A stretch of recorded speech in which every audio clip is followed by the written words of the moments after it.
We are not finishing John today, but I think we will next time. But we're not starting in John. We're going to start in Matthew. We will get to John, but we're going to start in Matthew chapter 14. Matthew chapter 14. We could read this, what we're going to read here in Matthew chapter 14 elsewhere, but I just chose this. It works.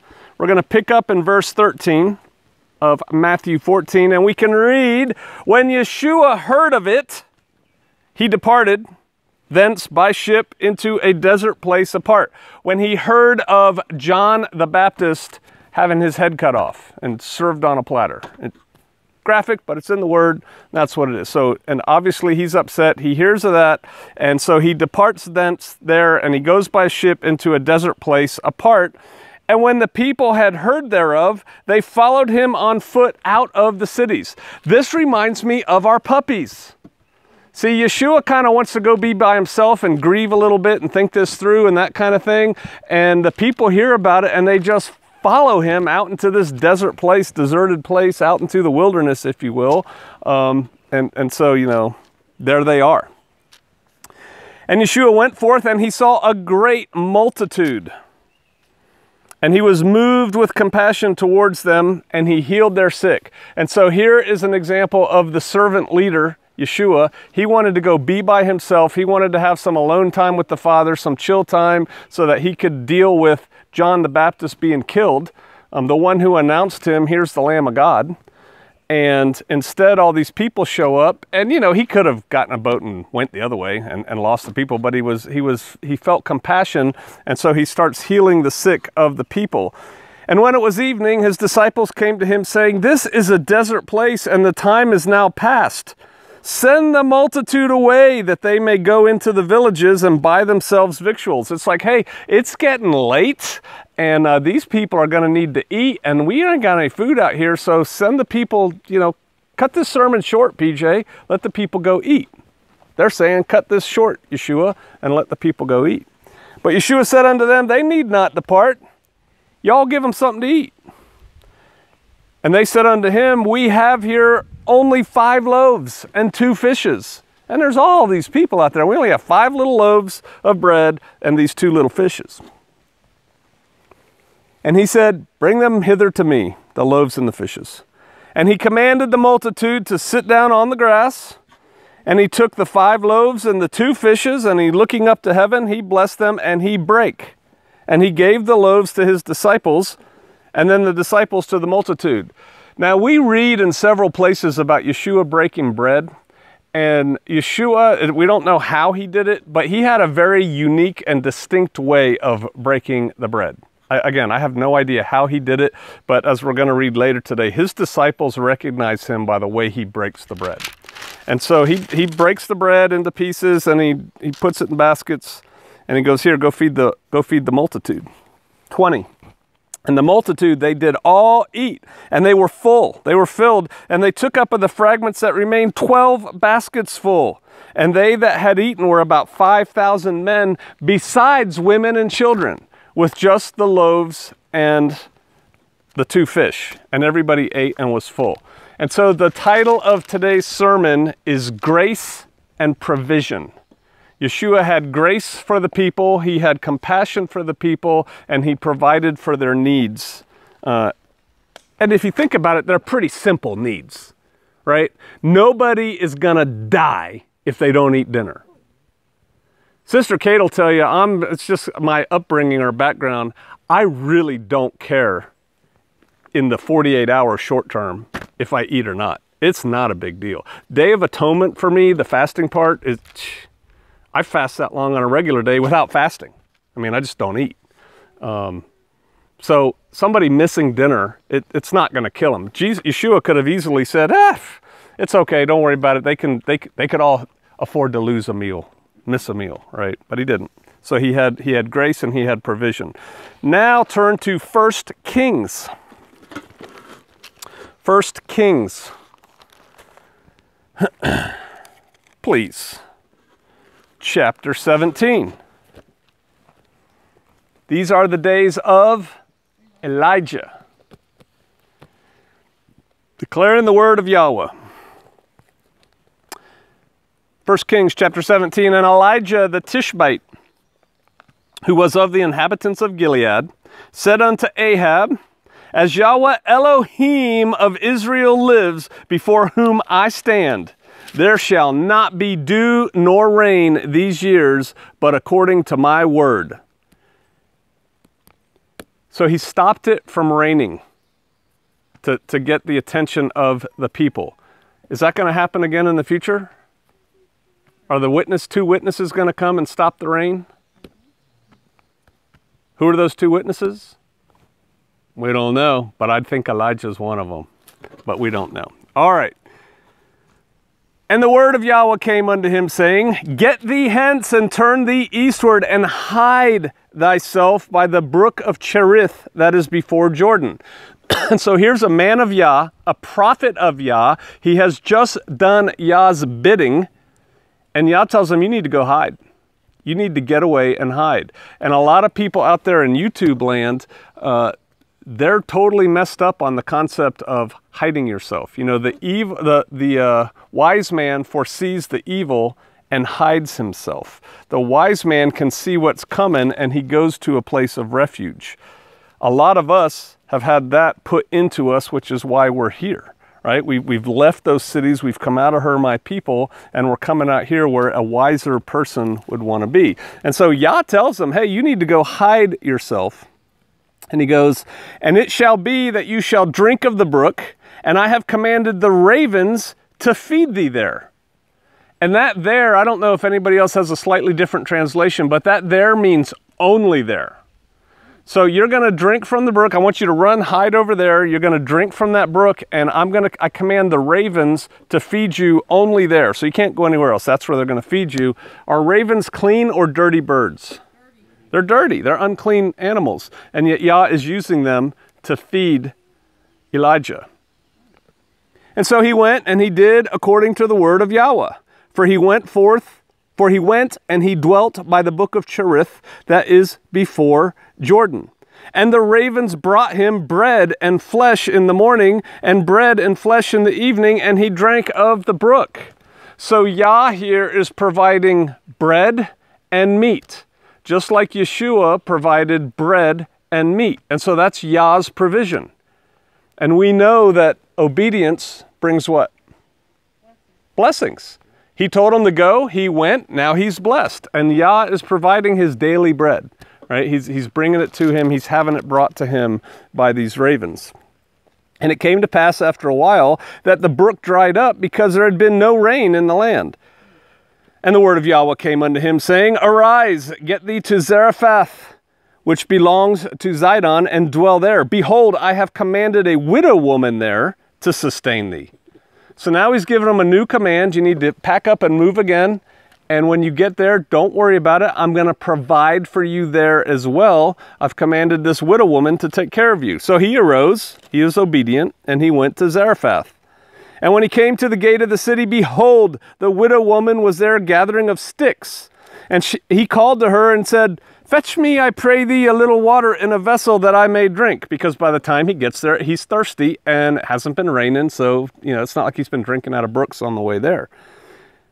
And as she was going to fetch, oh, I already read that. And she said, as Yahweh thy Elohim lives, I have not a cake, but you can insert here only a handful of meal in a barrel and a little oil in a cruse. Anybody know what a cruse is?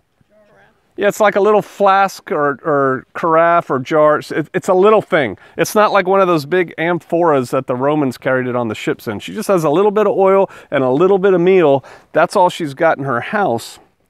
And behold, I am gathering 2 sticks that I may go in and dress it, prepare it for me and my son, that we may eat it and die. So she's a widow woman. Nobody's been taking care of her. She's starving to death. All she has left for her and her son is just a little bit of meal and a little bit of oil. And she figures, all right, we're going to make ourselves a little patty cake here. We're going to eat it, and then we're going to go to bed and die because we got nothing else, and nothing else is coming. And Elijah said unto her, fear not, go and do as thou hast said, but Make me thereof a little cake first, and bring it to me, and after make for thee and for thy son. For thus saith Yahweh Elohim of Israel, the barrel of meal shall not waste, neither shall the cruse of oil fail, until the day that Yahweh sends rain upon the earth. Your pantry is going to continually renew until Yah stops the drought that he's cast upon the people. And she went and she did according to the saying of Elijah. And she and he and her house did eat many days. And the barrel of meal wasted not. It didn't run out. Neither did the cruse of oil fail. It didn't run out, according to the word of Yahweh, which he spake by Elijah. So here is another example of grace and provision of Yah. He provided not only for Elijah, because Elijah was obedient and moved on when he told him to, but he commanded the woman, so he's given the woman direction to do, and she obeys. And when she obeys, she is blessed also with this unending food. Just like the basket of food was basically perpetually unending, that Yeshua passed out the bread and the 2 fishes, and everybody ate their full. It just doesn't end. His grace and provision for those who are obedient and those who are following his word, it doesn't end. It just keeps coming and coming and coming. The thing is, we have to take, not comfort, what's the word I'm looking for? Strength from that fact that he is Yahweh Jireh, right? Jehovah Jireh is what we used to say, but it's Yahweh, so I guess it's Jireh. God provides. And he will provide, and we need to know that, Yah's provision. All right, now let's turn to John, chapter 20.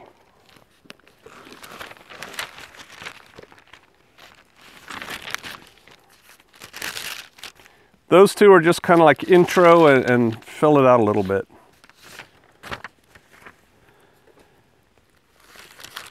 So heretofore, 21. Chapter 21. Heretofore, Mary went to the sepulcher early, dark 30 on Sunday, first day, and Yeshua was already risen, right? And then remember, she turns, she thinks he's the gardener, she speaks to him. She runs back, she talks to some of the apostles. Yeshua appears. Do you remember who wasn't there? That time when Yeshua appeared? Thomas. Right? And so then Yeshua's gone. They tell Thomas, dude, Yeshua was here. And he goes, man, unless I put my finger in the nail prints and my hand in his side, I won't believe it. Then Yeshua comes up again, right? And he's there and he sees him and he says, you know, I believe you're God and all that. So, and then Yeshua gives them instructions.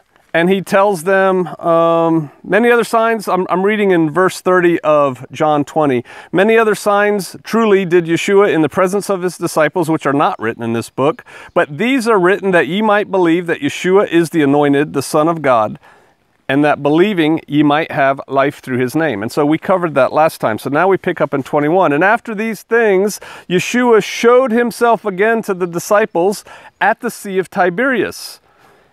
And on this wise, he showed himself. And so they're getting ready to describe when Yeshua appears again to the disciples. And this is how it went. That's what it means by on this wise. They were together, Simon, Peter, and Thomas, called Didymus. Remember what Didymus means?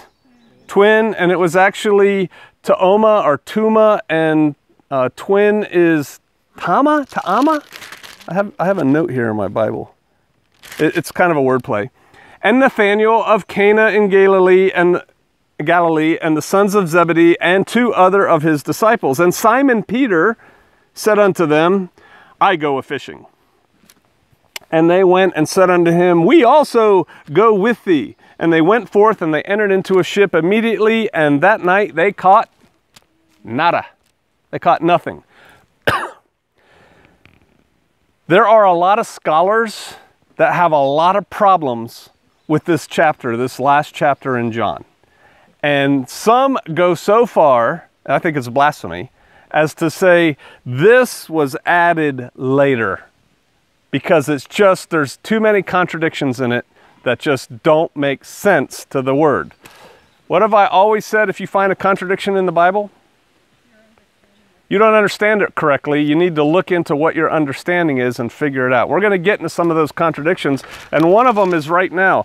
Yeshua has just appeared to Mary and the apostles twice, and he's given them marching orders. He's told them what to do. Go spread the word. And in fact, he showed miracles to them and everything else to fortify them so that they could go forth and say, this is the living anointed of Yah. And then he's gone, presumably. So here they are alone again. And what do? They go back to their old job. They're fishing.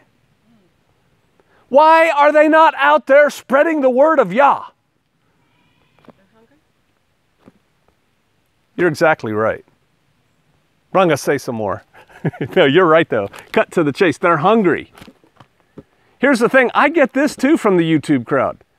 Why are you doing this? Why are you doing that? Why don't you trust in Yah to provide for you? Why are you trying to make money selling your Rhodesian Ridgebacks? Why don't you just trust in Yah to provide for you? And my answer to that person who said that was, well, why did Paul have a tent making business? Just saying.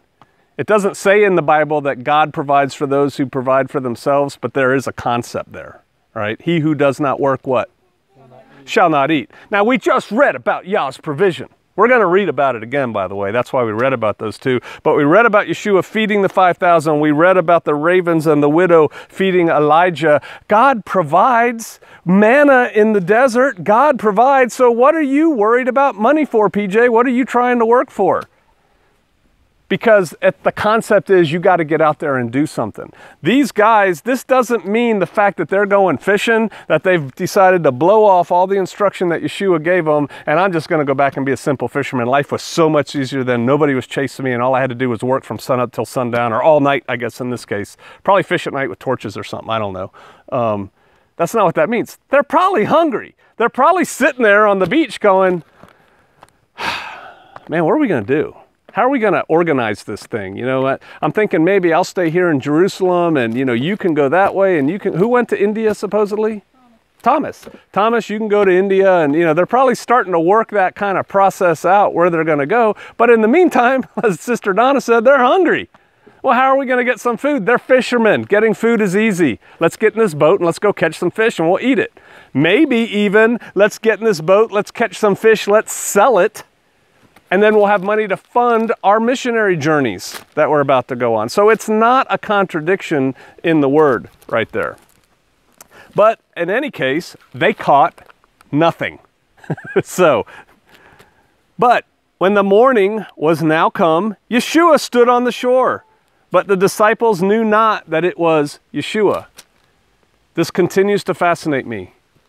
There's something metaphysical going on here that's not quite clear from the written word. I mean, remember when Mary Magdalene turns and she's talking to the guy she thinks is the gardener. I mean, he's probably this far away from her. She doesn't recognize it's Yeshua until he says her name. Here they are in a boat a little bit offshore. They see this dude standing there. They don't realize it's Yeshua. So something is very different about him. He doesn't look like he used to look. What's that mean? I don't know. I mean, huh? Yeah, but he's really standing there. Yeah. I mean, he's not a ghost. There's a man standing there, and he just doesn't look like Yeshua. So, okay, let's go on. Let's see what happens. And then Yeshua says unto them, children, have you any meat? Y'all catch anything? You get anything? Have a good catch last night? And they answered him, no. And he says unto them, cast the net on the right side of the ship, and ye shall find. This is a command. He's giving them an order. He says, cast your net off to the right side of the boat and you're going to find it. Obedience brings blessings. So he's telling them what to do. Let's see if they do it. And you guys have read this before, so you know they do. And so they cast therefore, and now they were not able to draw it in for the multitude of fishes. And so they're out there all night. They're fishermen.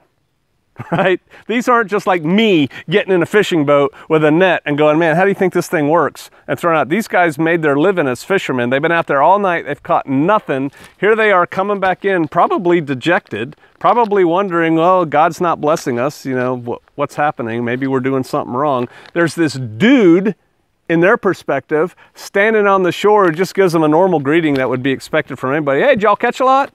No, we didn't catch anything. All right, just put it over the right side of the boat. Yeah, dude, you know, come on. Who are you to tell me how to fish? This is what I do for a living, but they do. And they're blessed with so many fish that they can't even pull the net in. And therefore, that disciple whom Yeshua loved, who's that? That's John. He says to Peter, oh, it says in King James, the Lord. It is the Master. That's Yeshua.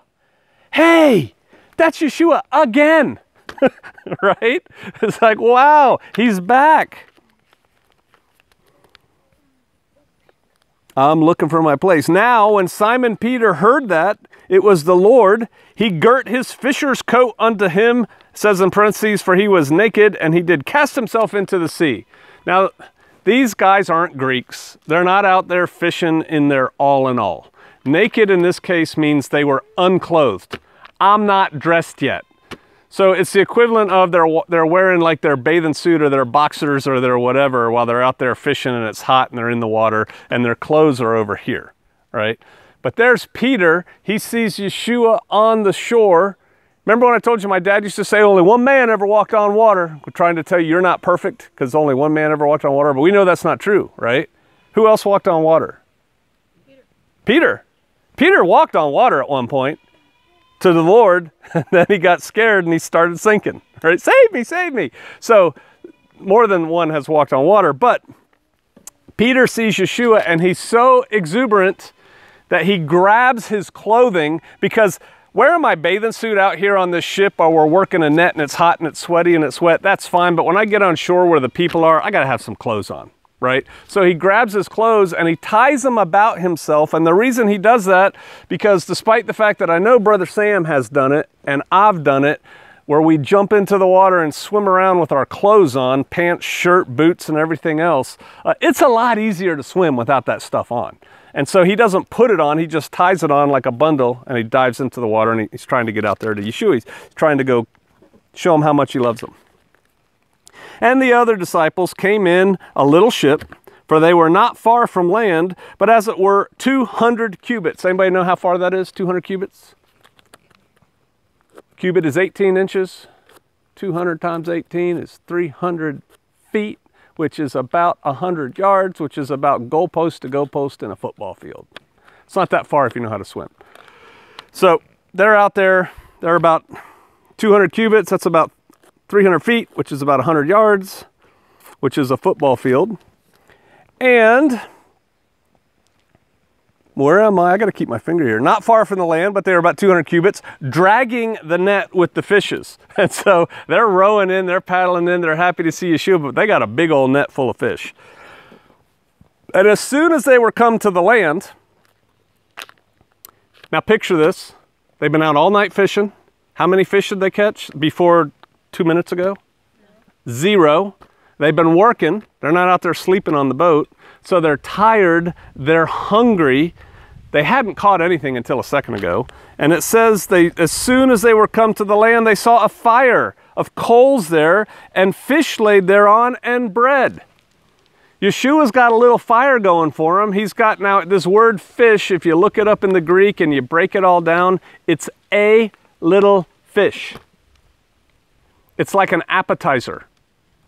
One little fish is on there, and bread.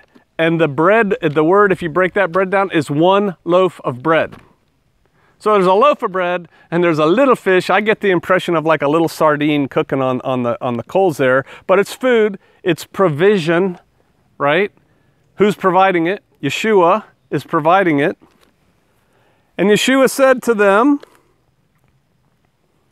bring of the fish which ye have now caught.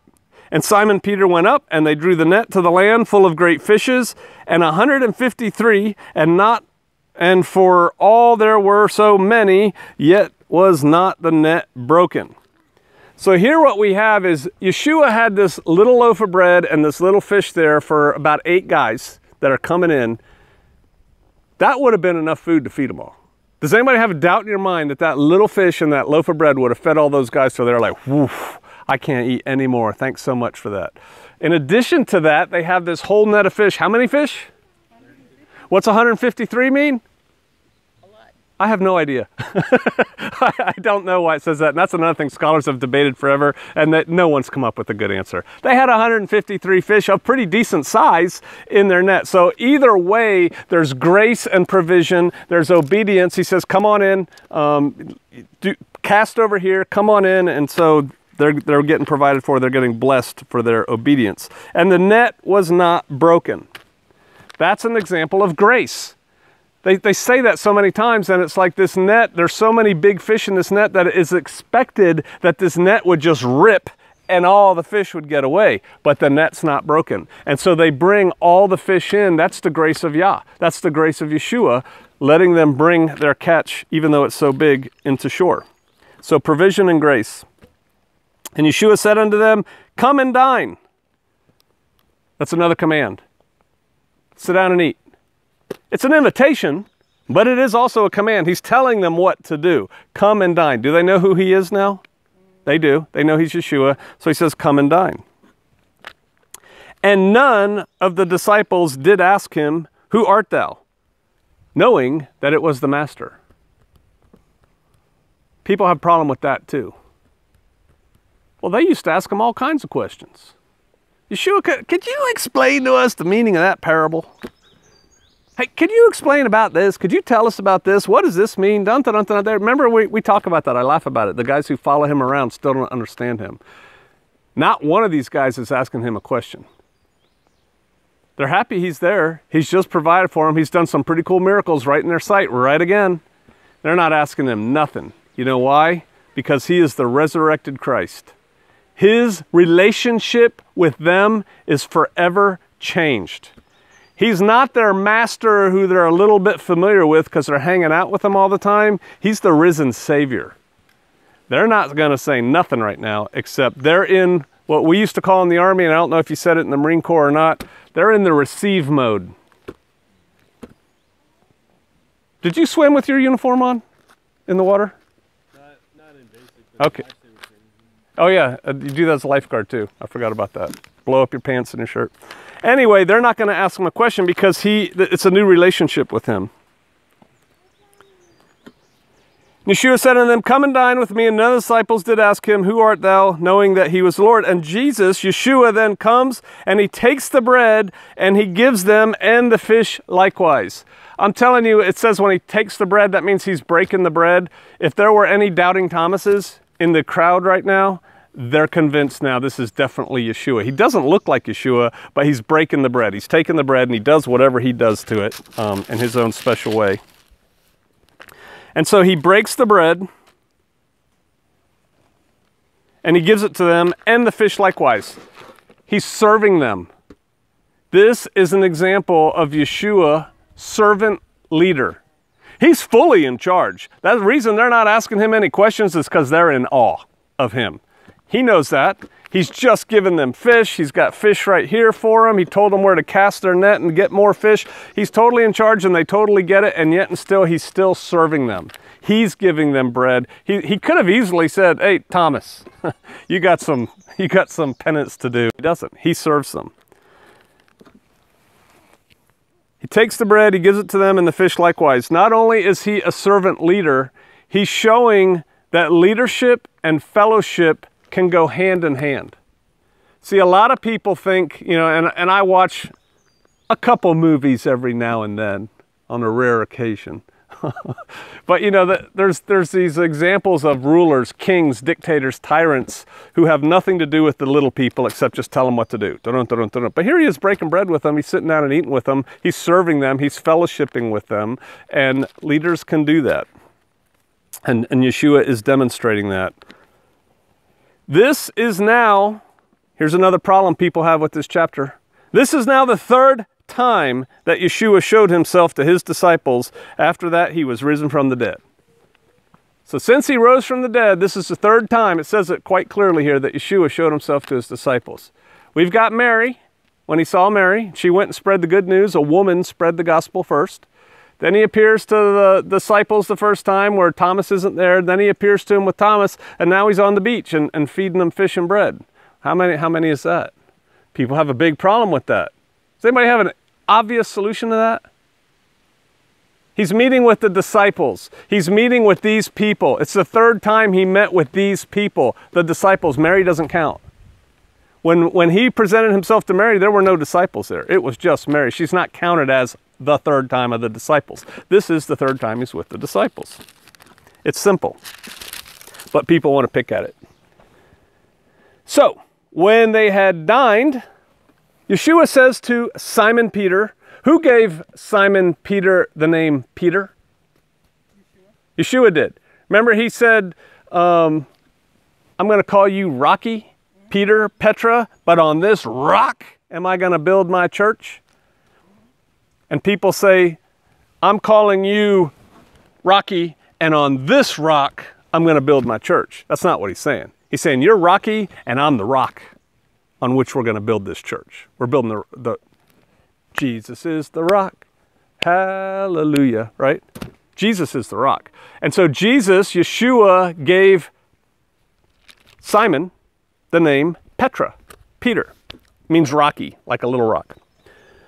So Yeshua says to him, who he named Peter, if we just keep it in English, Simon, son of Jonas.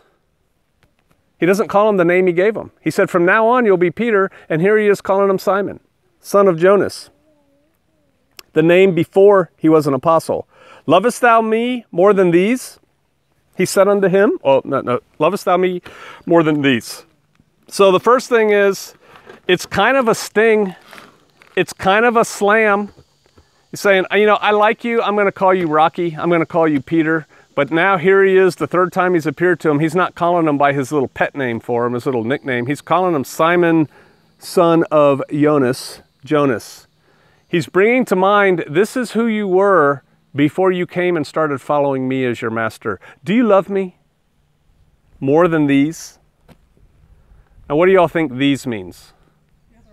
The other apostles, right? That's pretty clear. Do you love me? But in the Greek, it's not totally clear. That could be read three ways. Do you love me more than these? Do you love me more than these guys love me? Do you love me more than you love your buddies? That these can also be, do you love me more than these?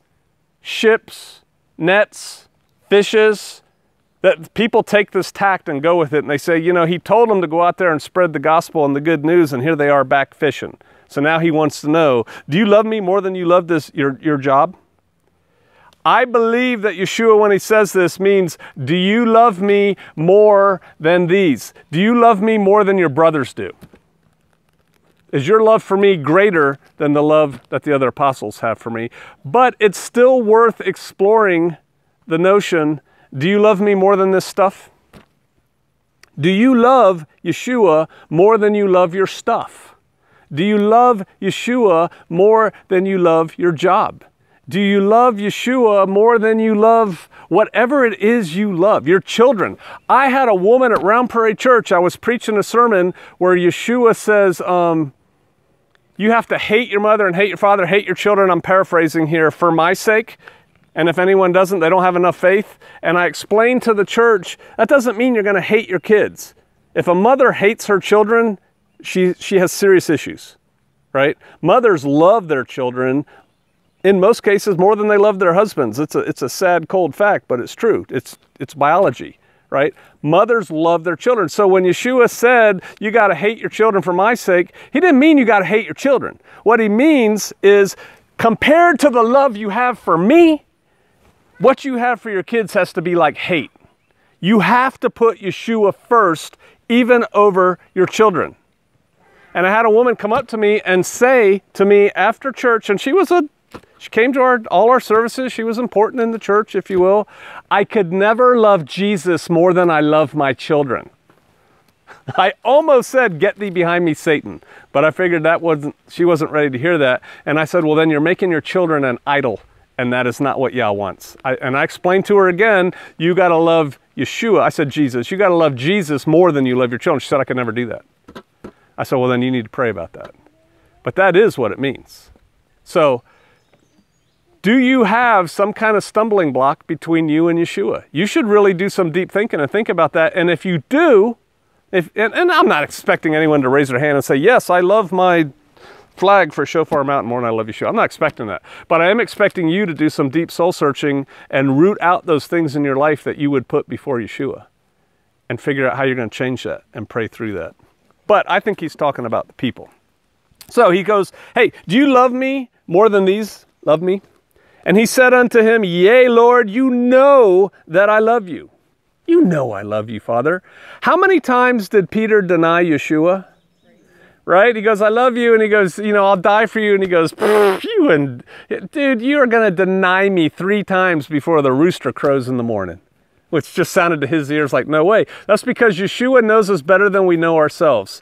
And a lot of people are quick to say, yeah, this is what I'd do. I'd die for you, Yeshua. Uh-huh. Well, let's see how that turns out, right? You're going to deny me 3 times for the rooster crows. So, and that hit him, right? He realized when the cock crew, when the rooster crowed the 3rd time, he realized that, and he was weeping bitterly. Y'all remember that? He was just like, oh my gosh, I've denied my Savior 3 times. And so what's going on right now is redemption. He doesn't realize it's redemption right now. Right now, he's being called out in front of all his buddies. He's not being called by his pet name, and that very painful memory is coming back to him. Do you love me more than these guys do? Because you denied me 3 times, is what he's hearing. And he goes, yeah, you know that I love you. And he said unto him, feed my lambs. So he asked him a question. He answered the question. He gave him direction again. Go feed my lambs. That's a command. Go feed my sheep. Go pasture my flock, is what he's saying there.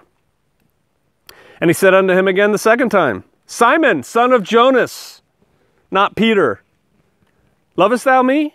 Do you love me? And he said unto him, yea, Lord, thou knowest that I love thee.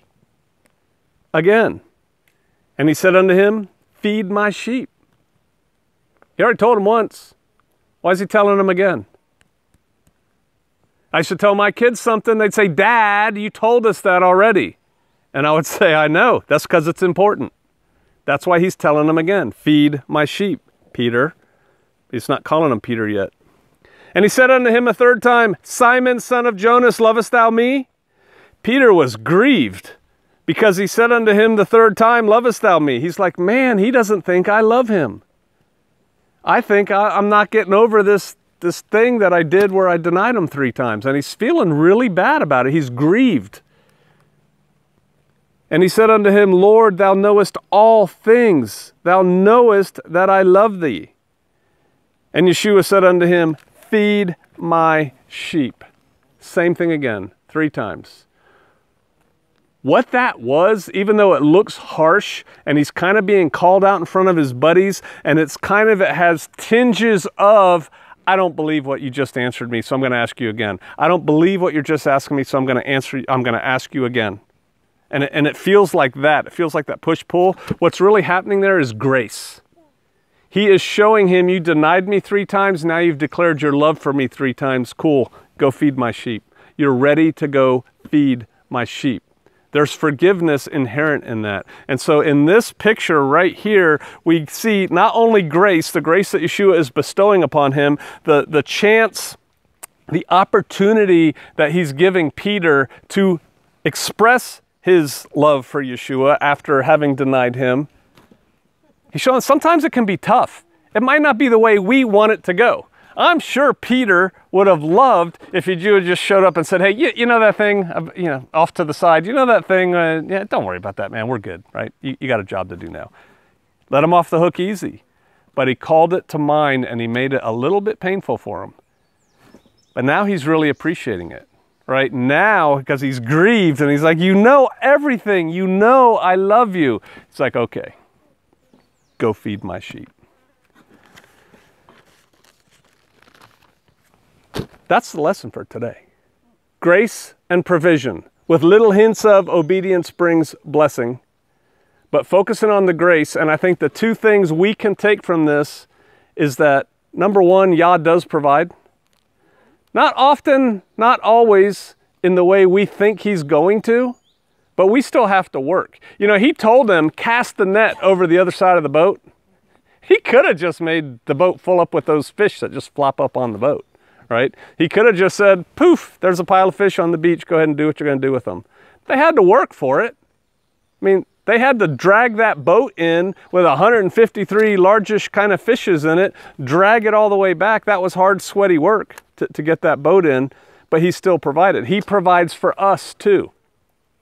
It's not free. It's not like, I don't know, what do I like? Barbecued beef. What are those sandwiches you brought? Italian beef sandwiches are going to fall from the sky because Brother Roger's going to show up with them. It's not like that's going to happen every day, right? But he will provide for us, so we can take comfort in that.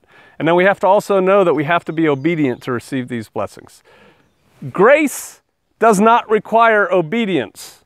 Grace is free, unmerited favor. Our salvation is free and unmerited. There's nothing I did to achieve salvation.